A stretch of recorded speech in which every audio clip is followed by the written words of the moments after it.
Welcome to our channel Master Computer Science Academy, Special Academy for Computer Science. நிறைய பேர் ரொம்ப நாளாக wait பண்ணிட்டு இருந்த அப்டேட் கிடச்சிருக்கு. என்ன அப்படின்னு பார்த்தீங்கன்னா மோர் தென் 1 இயருக்கு முன்னாடியே நோட்டிஃபிகேஷன் ரிலீஸ் பண்ணி நீங்கள் எல்லாருமே அப்ளை பண்ணியிருப்பீங்க. பட் எக்ஸாம்ஸ் எதுவுமே நடக்காமல் இருந்துச்சு. எங்கே அப்படின்னு பார்த்தீங்கன்னா அண்ணா யூனிவர்சிட்டியில் இருக்க அசிஸ்டன்ட் ப்ரொஃபஸருக்கான ரெக்ரூட்மெண்ட் விட்டுருந்தாங்க. அதோட அப்டேட் எதுவுமே இல்லாமல் இருந்துச்சு. ஜஸ்ட் நீங்கள் அப்ளை பண்ணிட்டீங்க, அமௌண்ட் எல்லாமே பே பண்ணிட்டீங்க. ஆனால் எக்ஸாமுக்கான அப்டேட் எதுவுமே இல்லாமல் இருந்துச்சு. அதோட அப்டேட் நமக்கு கிடச்சிருக்கு. நேற்று பார்த்தீங்க அப்படின்னா ரிலீஸ் பண்ணியிருந்தாங்க. என்ன அப்படின்னா எதனா மிஸ்டேக்ஸ் இருந்துச்சு அப்படின்னா அப்ளிகேஷனில் அதை சரி பண்ண சொல்லி அதுக்கு டைம் February 5th வரைக்கும் டைம் கொடுத்துருந்தாங்க.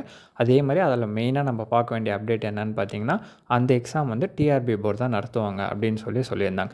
எக்ஸாமினேஷன் டேட் விரைவில் அறிவிக்கிறோம் அப்படின்னு சொல்லியிருக்காங்க. நோட்டிஃபிகேஷன் ரிலீஸ் பண்ணியாச்சு, அப்ளைலாம் பண்ணி முடிச்சாச்சு. ஸோ அவங்க வித்தின் 1 month or 2 monthsக்குள்ளே கண்டிப்பாக எக்ஸாம் அதை நடத்திடுவாங்க.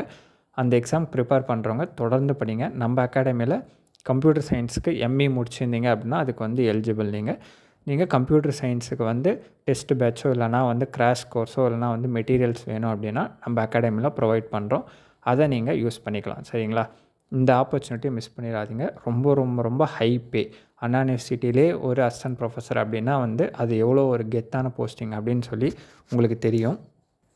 ஸோ மிஸ் பண்ணிடாதீங்க. கண்டிப்பாக 2 monthஸில் நமக்கு எக்ஸாம் இருக்கும். அதனால் டெஸ்ட்டு எவ்வளோக்கு எவ்வளோ எழுதி பார்க்க முடியுமோ எழுதி பாருங்கள். இல்லை அப்படின்னா உங்களுக்கு ஸ்டடி மெட்டீரியல் வேணும் அப்படின்னாலும் நம்ம அகாடமியை காண்டாக்ட் பண்ணுங்கள். டெஸ்ட் பேட்ச் வேணும் அப்படின்னாலும் நம்ம அகாடமியை காண்டாக்ட் பண்ணுங்கள்.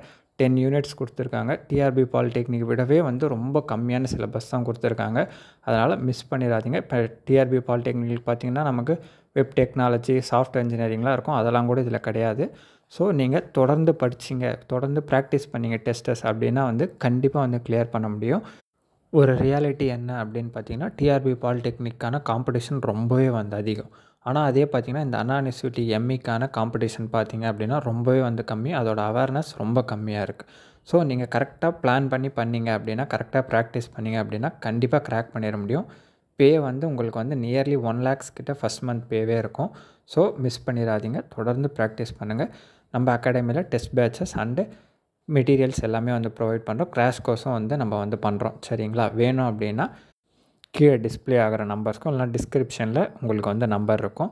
அதுக்கு நீங்கள் காண்டாக்ட் பண்ணுங்கள். அவங்க ஃபுல் டீட்டெயில்ஸ் சொல்லுவாங்க. ரொம்பவே லெஸ் ப்ரைஸஸில் தான் பண்ணிகிட்ருக்கோம்.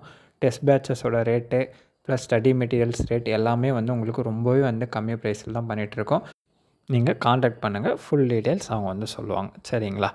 மற்றொரு வீடியோவில் சந்திப்போம். நன்றி, வணக்கம்.